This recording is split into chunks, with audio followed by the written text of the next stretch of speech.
Hilchos Maaser Perek Chamishi, the laws of the Maaser separation, chapter 5. 2 days ago, the Rambam told us about the concept that's called Kviut Maaser. Kviut Maaser means establishing the obligation to tithe. You plant something, even if it grows fully, and you harvest it, and you finish all the processing that's involved in getting the produce ready, it's still not established for Maaser. You can still snack on them. You don't have to take Maaser until they become established.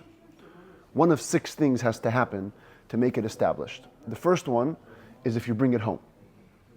And that was the topic of yesterday's chapter that Rambam described at length, all the different scenarios of bringing food home. Today, we're going to get into the other 5. The other 5 are a sale. If you sell produce, now it becomes obligated to be tithed. If it's toasted or cooked over the fire, if it's pickled, it has to be tithed. If truma was taken from it, it has to be tithed. And if Shabbos comes in, it has to be tithed. And the Rambam is going to go in order, deal with each case and all the laws that come along with it, beginning with sale. Says the Rambam halacha aleph, halekeach peiros tlushin le'ochlan. If somebody buys picked produce, it was already detached, and he plans to eat it, nikbu le'maiser midivreim k'meisher beyarnu. So the rabbi said that it becomes established for Maaser. Now you have to take Maaser before you eat it. When in the sale does it become established? See, we know in halacha that there's 2 parts to every sale. There's the payment. Technically speaking, biblically speaking, if I give you money, the fact that I gave you the money makes the object mine. However, the sages said that if we just leave it at that, as soon as the seller gets the money, he won't care to be careful with the object. He won't save it if there's a fire or whatever it is. So the sages said you have to do meshicha. You have to actually bring it into your possession. So every kinyan, every transaction has 2 parts.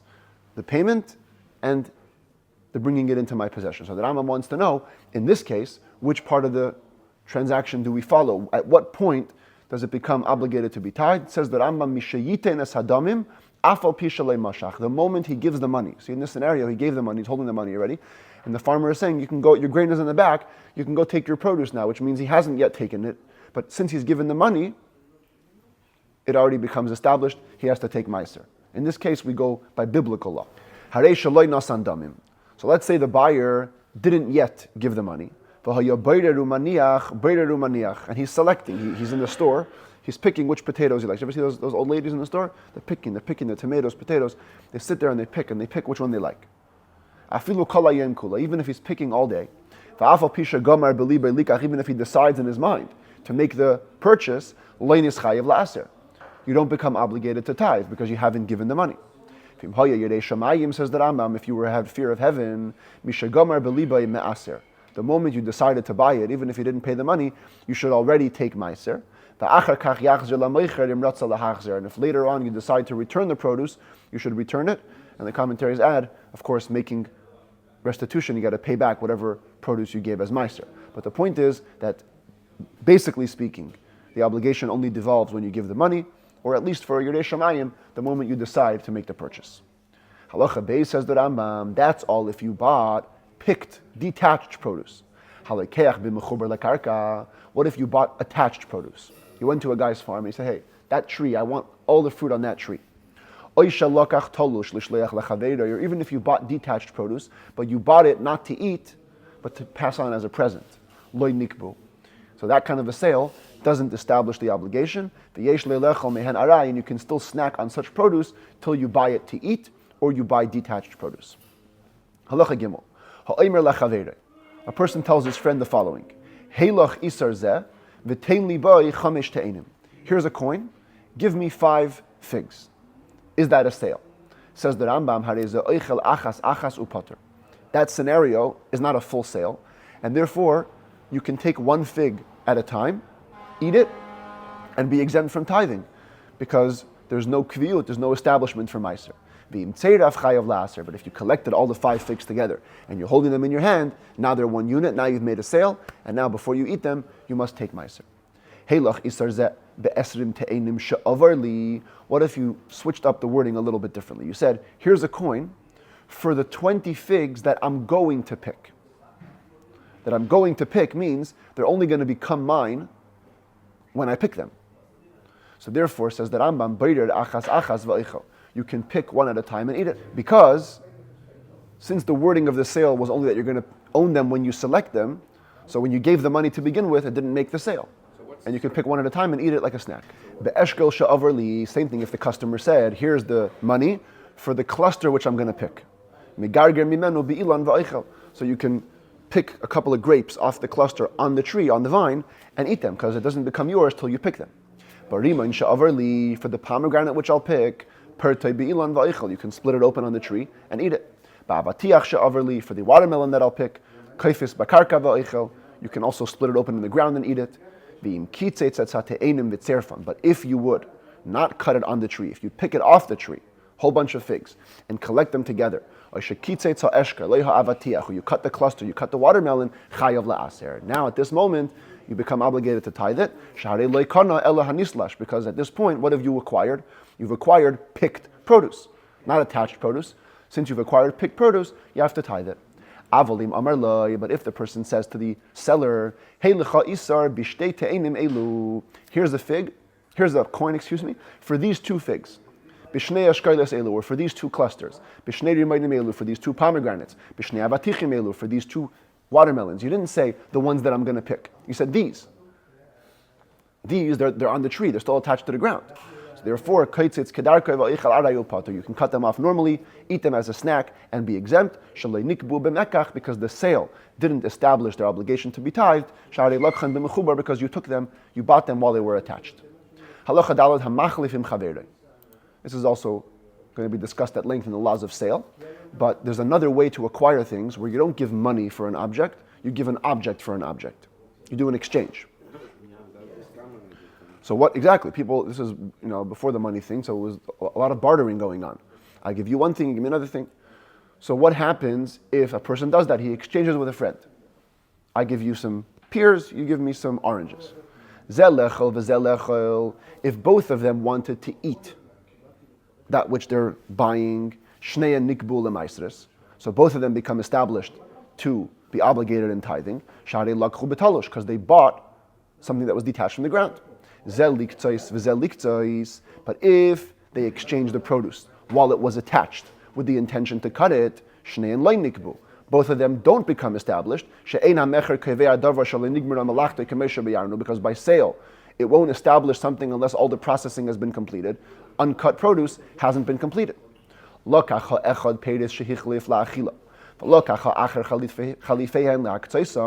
one of them was taking fruit to eat, one of them was taking fruit to cut, the one who bought the produce to eat has to tithe his produce, and the one who doesn't, who bought it to reap, doesn't become established because he bought attached produce. So in other words, we go after each one's individual intention. Halacha hey. A person tells his friend, "Say v'laket lecha esrim te'enim mishali, va'ani amaleyas kresi mishalcha." So it's kind of an exchange, but it's more of a vague exchange. It says, you go to my field, pick yourself 20 of my figs, and I'll fill my belly from your produce. So he's wording like, it's an exchange wording. You take my stuff, I'll take yours. But it's not following the typical script of a halachic transaction. Shneim pturim. So in this case, they're actually both exempt from tithing. She'ein zeh chalifin kedei sheyeh mecher. Because we don't call this chalifin. Chalifin is the word for a barter or for exchange. She'ein zeh chalifin kedei sheyeh mecher. This scenario is not a halachic exchange to be considered a sale. V'im tzeraf v'achal chayav. But even if you said this wording, if you go and collect a whole bunch of figs or a whole bunch of fruit together, the moment you collect it, you've established it, and you're obligated to tithe it. A gift is not a sale. I just give you a present, you're not obligated to tithe it. It says that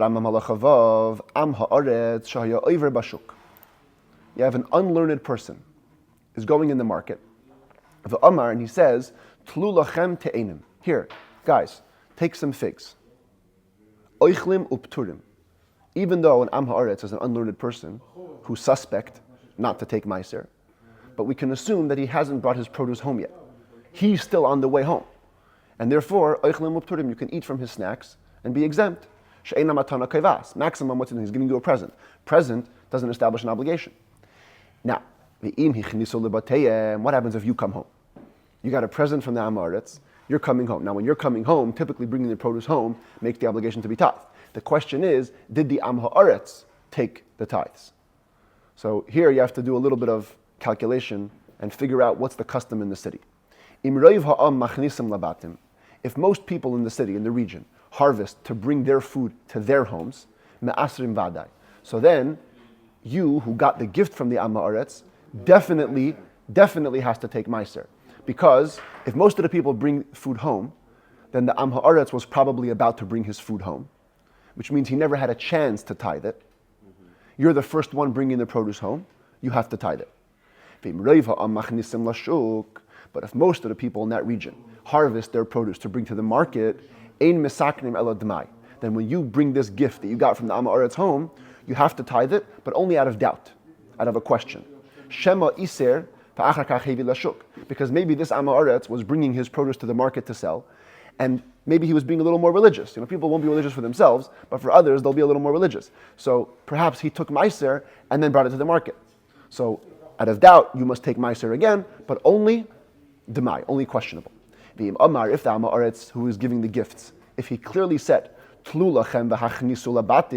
take these figs and bring them home, as though he's assuring them that I already took Maaser, you can take it home and eat it. Then when you take it home, I can't tell you that you're definitely tithing, because maybe he was telling the truth, maybe he took the tithes. You don't know for sure, so take Maaser out of doubt. If the Am Ha'aretz gave him a big gift, a big quantity,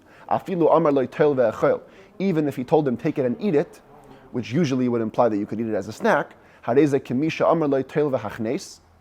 as if he told him, take it and bring it home, in which case you cannot eat the produce till you fix it out of doubt. Same thing if the Am Ha'aretz gave him a food which is not usually eaten raw, or he's a great man who wouldn't eat in the market, so clearly the Am Ha'aretz's intention is for you to take it home. You can only eat it if you make the separations on like you would do on questionable produce. If there was two people, the Am Ha'aretz told one, take and eat it, second one, take it and bring it home. Even though it doesn't really make much sense, but we follow the words. To this guy who said you can eat it straight, eat it and be exempt, to the guy who has to take it home and tithe. Same thing if there were people sitting around at a gate or at a store, the Amar Lahem and the Am Ha'aretz comes and gives them a gift, and he says, Tlu v'ichlu, take this and eat it. And they can eat it and be exempt. Because take it and eat it means, I'm on my way home, you can snack. But the person who owns the gateway or the person who owns the store is as if he's at home, and he cannot eat the produce that he gets till he takes Maaser like a questionable produce. Because to the owners, it's as if the Am Ha'aretz is saying, here, take it and go to your house, because they are at home, so to speak. But we already explained, a home that doesn't belong to you doesn't establish your obligation. Therefore, everybody else sitting around doesn't have to tithe. It's not their home. But the owner, it's considered his home, he has to tithe it. Halacha tes. A person hires a worker to work with him in his produce. Bein bitlushin, bein b'mechubarim, whether it's picked produce or attached produce. Since halachically speaking, by the Torah law, you have to let your workers eat from whatever produce that they're working with. So in this case, the workers can snack on the produce and be exempt from taking Maaser. If the owner was being nice, and he made a stipulation where the workers are able to eat produce, which they wouldn't usually be allowed by biblical law, as we're going to see in the laws of workers. For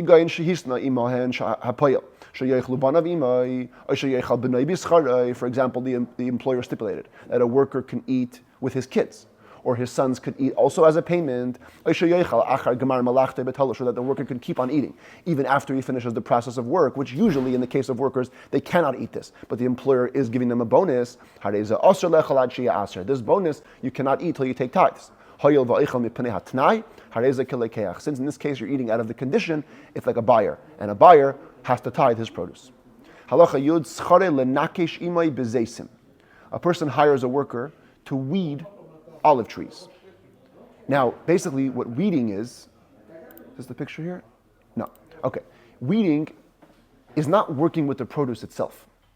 Weeding is removing the weeds or the other things that are growing around so that the produce can grow. Halachically speaking, when a worker works for you not with the produce itself, he cannot eat from the produce because he isn't working with the produce.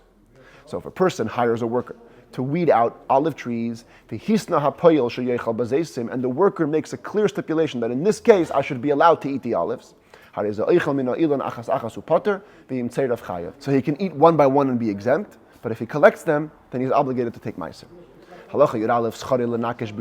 A similar scenario. A person hires a worker to weed onions. And he makes a condition to be able to eat the green leaves on the onions. You can rip off one leaf at a time and eat them. If you collect them, you're obligated to take Maaser. If the worker made a clear condition about how much he's going to eat, I'm going to eat 1 liter of olives, it's a weight measurement. Same thing, you can eat one by one, but if you combine them, you have to take Maaser. Since he's eating a specific amount, he's like a buyer, and a buyer, once he collects it, he becomes established. If he did not establish how much he's going to eat, he was simply eating on the go. Like Torah allows him to, he can collect whatever he wants, because it's a permission that's outside the bounds of the employer. Torah is granting the permission. So long as he doesn't dip it into salt to sweeten it. The moment he sweetens it in salt, now he's treating it like a whole different scenario. Mutter, nikbu 1 by 1 is okay, but 2 by 2 is forbidden because you start dipping it and pickling it. That's like pickling, and that's not okay. It makes it established for tithes. Levasin and b'nois sheva are 2 types of figs. Levasin are lower quality figs. B'nois sheva are higher quality figs. So if a worker is working with lower quality figs, he's not allowed to eat higher quality figs. B'nois sheva lo yechal b'levasin. If he's working with higher quality figs, he cannot eat lower quality figs. Ad sheya aser, unless you take Maaser, because those weren't in your condition. What a worker could do is, he knows today is the fig day, right? Today I'm taking care of all the fig trees, and he knows which fig trees are higher and lower quality. He can starve himself till he gets to the higher quality figs and then eat from those. Because whatever you're working with, you could eat from, without taking Maaser from it. So you can wait till you get to the good stuff, and eat only from the good stuff, without taking Maaser. A person takes out some workers to do work for him in the field, and we're talking about a case where you're not dealing with the produce directly, just other work. If he's not required to provide them with food, they can eat from all the fruit in the field and be exempt from Maaser. Provided that the processing work is not completed yet, because you never have to tithe if it's not completed. But if he's responsible for their food, they cannot eat from the produce even if it hasn't been completed, because we don't pay debts from tevel, from untithed produce. But they can eat one by one from the fig trees, but not from baskets, not from containers, and not from those set aside to dry. Like we had this picture, just bring it up again, how they used to dry figs out in the field. They used to put them in boxes and they would dry them in the sun. So if you're putting away figs to dry, you cannot eat those because they've been set aside. So that covers basically the idea of sale, the kviyas l'maiser of sale. Now we go to the next 2, the cooking and the pickling. Says the Rambam, echad ha-mevashel ve'echad ha-shelek ve'echad ha-kovesh. Whether you cook produce, whether you boil it without spices, whether you pickle it, koveya le-maiser. Those are all things. Here we go. We got pickling, we got cooking, frying here.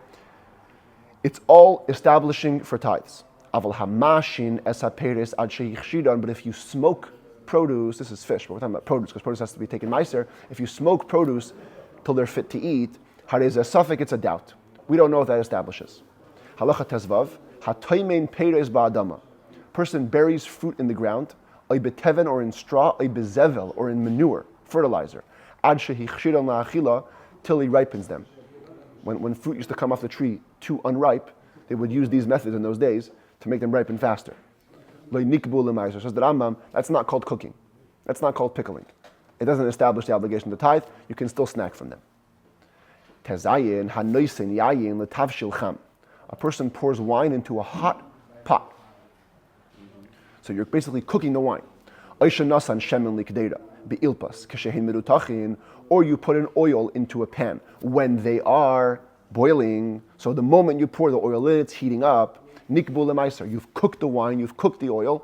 It's established for tithing. You have to take maiser. Mazag yayin b'mayim chamim. Same thing. If you diluted wine with hot water, nikba, you've established the obligation to tithe the wine. Needless to say, if you pasteurize the wine itself, you didn't pour wine into a pot. You're actually cooking the wine. So then, of course, you cannot drink from it till you take maiser. Halacha yudzayin hashum, garlic. It's this over here. The hashachalayim, that's cress. These sprouts over here. The hachardol and mustard seed. Sheshchakan basada b'shemen, which you ground in the field with oil. Nit belu lemaiser. They become established as tevel. They're untithed, and you must take maiser before you eat them. If you crush a cluster of grapes right into a cup, nikba, it becomes established because it's an entity unto itself. You must tithe it. If you squeeze a cluster of grapes right into a pot, the wine never has a chance to become its own entity.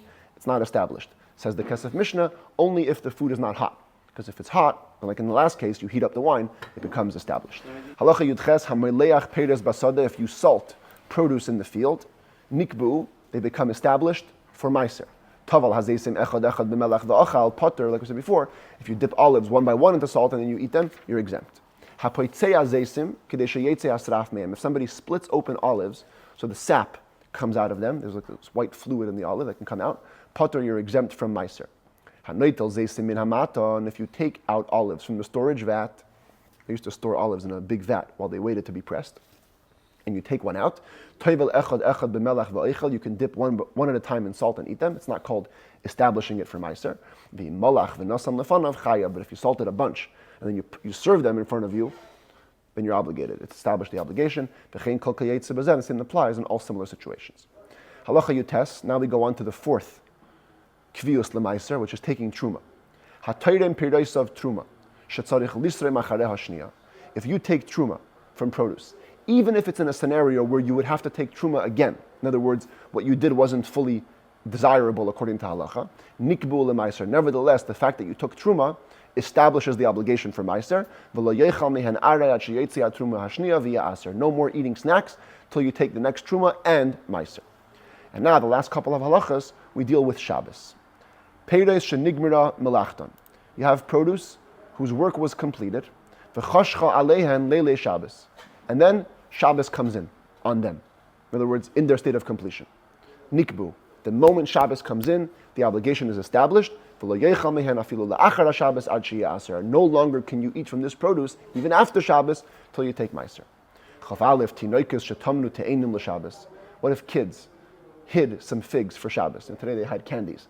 In those days, figs were like their candy. So they would get a bunch of figs and hide them with the plans to eat it on Shabbos. That's going to be our Shabbos snacks.